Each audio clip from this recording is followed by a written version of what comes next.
धर्म की सत्ता के बाद अब राजनीति की सत्ता की बात। देश में राजनीति की सत्ता का बड़ा केंद्र उत्तर प्रदेश है। उत्तर प्रदेश में चुनाव से पहले बड़ी राजनीतिक लड़ाई लड़ी जा रही है।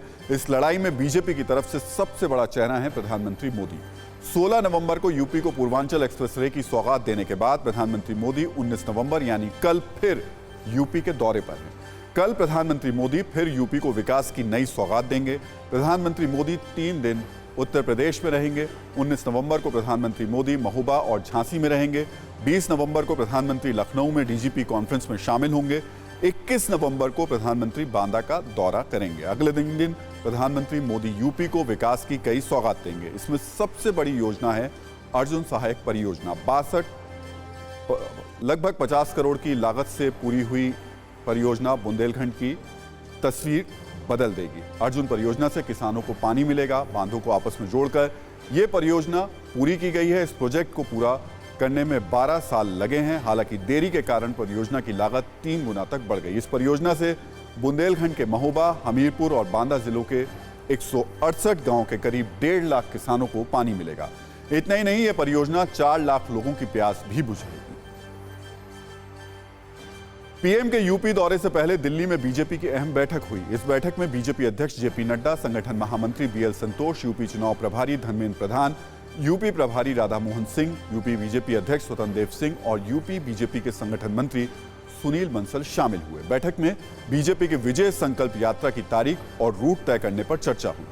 चुनाव से पहले उत्तर प्रदेश में बीजेपी के बड़े नेताओं की रैलियां और कार्यक्रमों की रूपरेखा तय करने पर भी चर्चा हुई।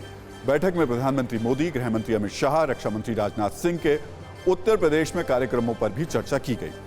पूरे उत्तर प्रदेश में क्षेत्रवार बूथ अध्यक्षों के साथ बैठक और संबोधित करने वाले नेताओं का नाम और तारीख तय करने पर भी इस बैठक में चर्चा की गई। बीजेपी उत्तर प्रदेश में 4 दिशाओं में 4 रथ यात्रा निकालने की योजना बना रही है। चारों रथों को कब और कौन नेता कहां हरी झंडी दिखाकर शुभारंभ करेंगे, इस पर अंतिम रणनीति बन चुकी है। अब बस मोहर लगनी बाकी है। सूत्रों के मुताबिक रथ यात्रा की शुरुआत 7 दिसंबर को पश्चिमी यूपी के मुजफ्फरनगर से होगी। रथ यात्रा का समापन 25 दिसंबर को पूर्व पीएम अटल बिहारी वाजपेयी की जयंती पर लखनऊ में हो सकता है। रथ यात्रा के समापन के दिन लखनऊ में बड़ी रैली होगी। इस रैली को प्रधानमंत्री मोदी संबोधित करेंगे। बीजेपी का यह विजय संकल्प रथ यात्रा पश्चिमी उत्तर प्रदेश, पूर्वांचल, बुंदेलखंड, अवध, ब्रज सहित सभी क्षेत्रों से गुजरेगी। विजय यात्रा के लिए 4 समन्वयक नियुक्त किए गए हैं। साथ ही यह भी तय किया गया है कि गोरखपुर और कानपुर में पार्टी के राष्ट्रीय अध्यक्ष जेपी नड्डा बूथ अध्यक्षों के साथ बैठक, काशी और अवध क्षेत्र में बूथ अध्यक्षों के साथ बैठक राजनाथ सिंह करेंगे। पश्चिमी और ब्रज क्षेत्र की बैठक गृह मंत्री अमित शाह करेंगे। और मध्य प्रदेश गजब है, मध्य प्रदेश अजब है। ये बात आपको कई बार सुनाई दी गई होगी, कई बार आपने देखा भी होगा। हम एक और ऐसी ही बात अब आपको दिखाने और सुनाने जा रहे हैं। हम आपको बता नहीं रहे हैं, बल्कि ये सुना ही रहे हैं। और सुनिए और फिर आप देखकर खुद कहेंगे कि वाकई यूपी अजब है, मध्य प्रदेश अजब है और गजब है। यहाँ लोकल प्रशासन ने जो आदेश दिए उसके तहत हमने यहाँ पे आदेश निकाला है कि जिसके दोनों डोज लग गए हों उसी को हम दारू की बिक्री करेंगे।